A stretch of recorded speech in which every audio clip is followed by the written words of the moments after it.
Assalamualaikum Assalamualaikum warahmatullahi warahmatullahi wabarakatuh. wabarakatuh. Kami dari kelompok 15 ingin mempresentasikan laporan tugas besar struktur baja 2. Perkenalkan, nama saya Tri Hardono dengan NIM 049 Nama saya Rifki Ramadan Wahyudin dengan NIM 071.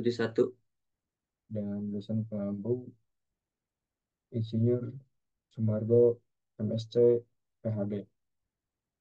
Langsung kita ke bab 1 pendahuluan. Langsung ke bab satu pendahuluan. Yang pertama latar belakang. Material pembentuk struktur merupakan salah satu komponen yang harus diperhatikan dalam perancangan suatu struktur. Material pembentuk struktur dapat berupa beton, baja, ataupun kayu. Material pembentuk struktur harus disesuaikan dengan fungsi struktur tersebut seperti rumah sakit, sekolah, maupun perumahan. Material baja merupakan material yang umum digunakan sebagai bahan konstruksi karena memiliki beberapa keunggulan dibandingkan dengan material konstruksi yang lainnya. Keunggulan baja yang paling utama adalah duktilitas yang tinggi. Dengan duktilitas yang tinggi, baja akan mudah dibentuk dan ditempa dalam proses pembuatannya. Saat ini penggunaan baja sebagai material struktural sudah sangat meluas, terutama di daerah maju. Dalam dunia konstruksi, baja sering digunakan sebagai bahan bangunan yang berukuran besar, seperti bangunan gedung bertingkat tinggi. Lanjut, lanjut ke maksud dan tujuan. Yang pertama, maksud mendesain gedung perkuliahan 3 lantai bermaterial struktur baja yang kokoh untuk menampung mahasiswa hingga kurang lebih 350 mahasiswa. Tujuannya yang pertama merancang konstruksi baja untuk bangunan gedung 3 lantai, memodelkan seluruh beban yang akan bekerja pada konstruksi bangunan gedung 3 lantai di dalam software SAP 2000, terus mengaplikasikan sistem bracing pada konstruksi bangunan gedung, mencari profil baja yang paling ekonomis untuk mendesain bangunan gedung 3 lantai dengan pembebanan yang telah ditentukan. Terus yang terakhir mengetahui deformasi bangunan gedung terhadap beban angin dan gempa. Lanjut ke lokasi bangunan. Lokasi bangunan yang akan didesain adalah di dalam kampus Institut Teknologi Bandung di lahan seluas 1.620 meter kubik. Kampus ini beralamat di Jalan Terusan Jenderal Sudirman, Cibeber, Cimahi Selatan, Kota Cimahi, Jawa Barat. Waktu pelaksanaan desain. Desain dilaksanakan selama kurang lebih dalam waktu 3 bulan. Ya, lanjut ke bab 2, aspek struktur. Yang pertama ada geometri struktur. Geometri struktur merupakan penggabungan dari dua kata yang kita dari kata geometri dan kata struktur. Geometri sendiri adalah suatu gambar yang dibuat dari hasil perhitungan yang telah dilakukan sebelumnya, sehingga dapat membentuk suatu gambar geometri yang presisi. Sedangkan struktur merupakan bagian-bagian yang membentuk bangunan seperti fondasi, slope, dinding, kolam, ring, kuda-kuda, dan atap. Geometri struktur adalah gambar geometri elemen struktur bangunan yang telah berfungsi untuk mendukung keberadaan elemen non-struktur yang meliputi elemen tampak, interior, dan detail arsitektur sehingga membentuk suatu kesatuan. Dalam laporan ini, geometri struktur yang ditinjau adalah sebuah gedung perkuliahan 3 lantai dengan panjang bangunan 60 meter kali 12 meter.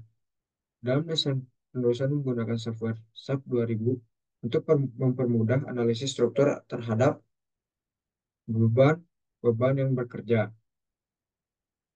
Yang pertama ini ada gambar geometri struktur tampak 3D ya, yang sudah kami share screen.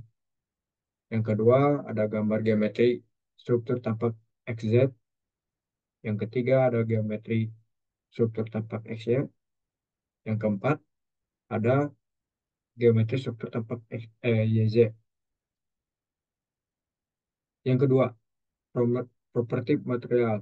Properti material merupakan material atau bahan baku yang dukungan dalam mendesain geometri struktur gedung perkuliahan. Dalam desain kali ini, material yang digunakan sebagai besar menggunakan baja IWF. Material pada gedung perkuliahan 3 lantai yang didesain adalah sebagai berikut. Kolom utama, balok induk, balok anak, dan bracing sokongan menggunakan baja IWF.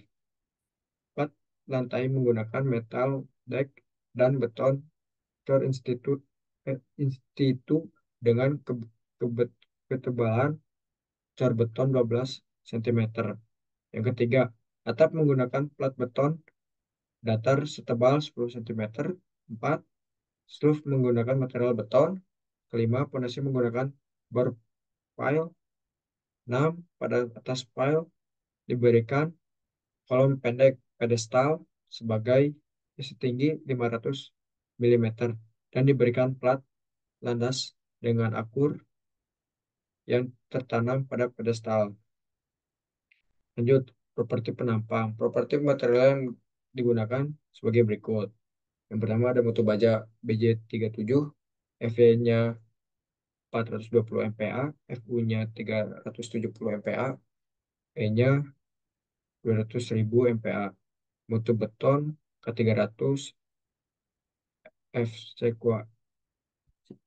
FC-nya 300 MPa, diameter bor pile-nya 400. Yang ketiga, masuk ke pembebanan. Struktur pada bangunan tentu memiliki beban-beban sangat beragam yang harus ditopang pada setiap elemen strukturnya dan didistribusikan ke tiap titik pada fondasi di mana struktur bangunan tersebut berdiri. Eh, Pembebanan pada struktur ini mengacu pada pembebanan akibat berat sendiri, yaitu DL, beban hidup LL, beban angin W, beban gempanya Q. Oleh karena itu, diperlukan suatu kombinasi pembebanan pada struktur. Untuk kombinasi pembebanan mengacu pada beberapa peraturan yaitu SNI 100 1726 tahun 2002 dan SNI 1727 2013. Pembebanan yang bekerja pada desain struktur gedung perkuliahan sebagai berikut. Yang pertama ada beban mati. Beban mati adalah beban dari struktur bangunan itu sendiri, dihitung sebagai berikut. Beban plat lantai, keramik 50 kali 50 tebal 12 mm, dan hasilnya 26 kilogram per meter kubik. Spesi 42 kilogram per meter kubik. Lapisan pasir 10 mm, sembarangan 10 kilogram meter kubik. Beban platform plus penggantung 18 kilogram per meter kubik. Beban beton core institut plus metal deck sama dengan 228 kilogram meter kubik. Total 384 kilogram meter kubik. Yang kedua, beban atap. Beban beton core institut tambah metal deck sama dengan 240 kilogram meter kubik. Beban plafon plus penggantung sama dengan 18 kilogram per meter kubik. Total 258 kilogram meter kubik. Yang kedua, beban hidup. Beban hidup adalah beban yang berubah-ubah dalam waktu-waktu tertentu ketika bangunan tersebut telah beroperasi. Itu ada koridor 300 kilogram per meter kubik, ruang kelas 250 kilogram meter kubik, anak tangga 250 kilogram meter kubik, bordes tangga 300 kilogram meter kubik, dan atap 100 kilogram meter kubik. Beban angin. Beban yang diasumsikan jatuh dari garis pantai dengan W 25 kilogram meter kubik dan perhitungan beban angin pada arah X dan arah Y.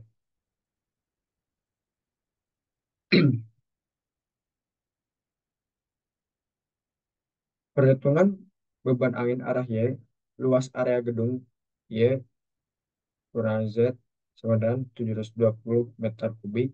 kecepatan angin 25 meter per second kubik, arah angin X sama dengan 720 banding 25 sama dengan 28,8 meter per second kubik.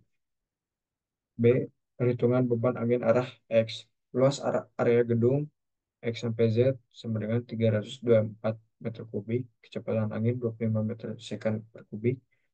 Angin arah Y sama dengan 324 banding 25 sama dengan 13 meter per second. Beban gempa diperhitungkan pada arah X dan arah Y. Beban gempa pada lantai sama dengan 200 ton. Beban gempa pada atap 100 ton.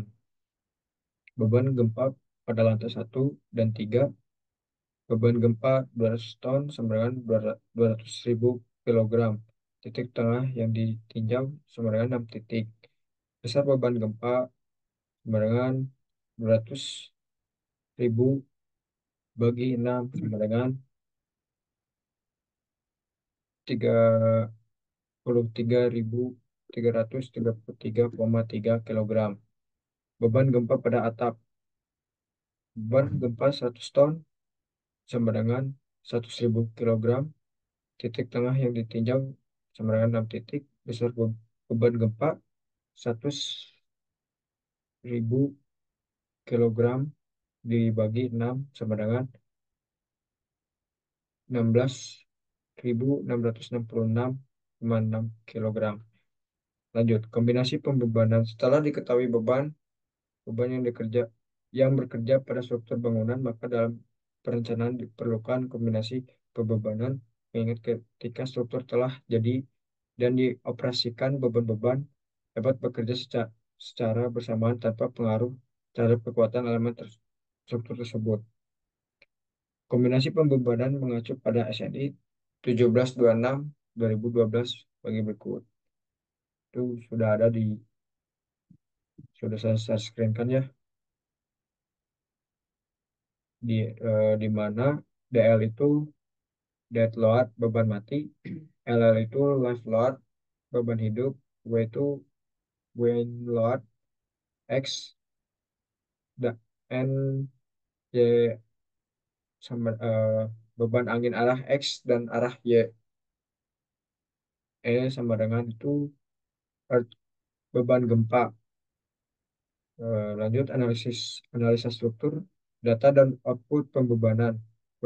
Pembebanan angin arah Y. Dalam pembebanan angin ini kita meninjau arah angin dari arah kanan dan kiri dengan memperhitungkan luas daerah gedung yang akan dianalisis dibagi dengan kecepatan angin rata-rata pada daerah yang jauh dari pantai dengan kecepatan angin 25 meter per second kubik. Itu perhitungannya.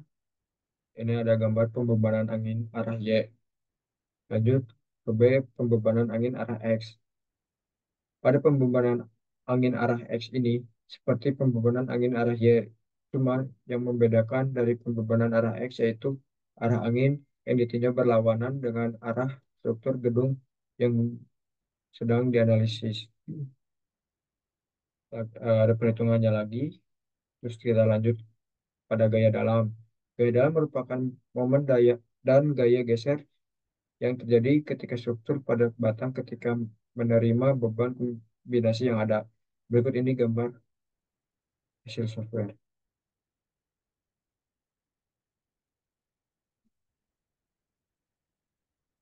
Lanjut ke deformasi struktur. Deformasi merupakan perubahan yang terjadi akibat beban yang diberikan pada batang-batang yang ada.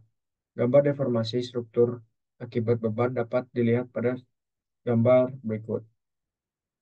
Ini ada gambar deformasi yang terjadi akibat beban.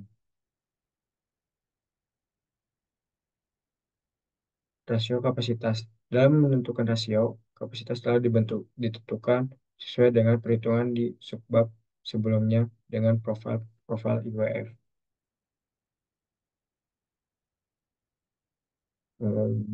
Ada gambarnya rasio kapasitas batang. Terus lanjut ke gambar profil batang yang dipakai. Ada profil batang yang dipakai pada batang X sampai Z. Dan terakhir gambar rasio kapasitas. Didapat rasio kapasitas perifral sebesar 0,821. Bab 3 kesimpulan. Dari hasil analisis didapatkan dimensi struktur baja yang dipakai untuk konstruksi bangunan gedung 4 lantai. Dapat dilihat uraiannya di bawah ini. Ada di tabelnya. Dapat dilihat pada tabel di atas profil yang digunakan dengan rasio kapasitas yang terjadi akibat pembebanan. Memang ada rasio kapasitas yang terjadi terlalu kecil atau profil yang digunakan terlalu besar sehingga boros. Sekian dari kelompok kami. Maaf. Wassalamualaikum Assalamualaikum warahmatullahi warahmatullahi wabarakatuh. wabarakatuh.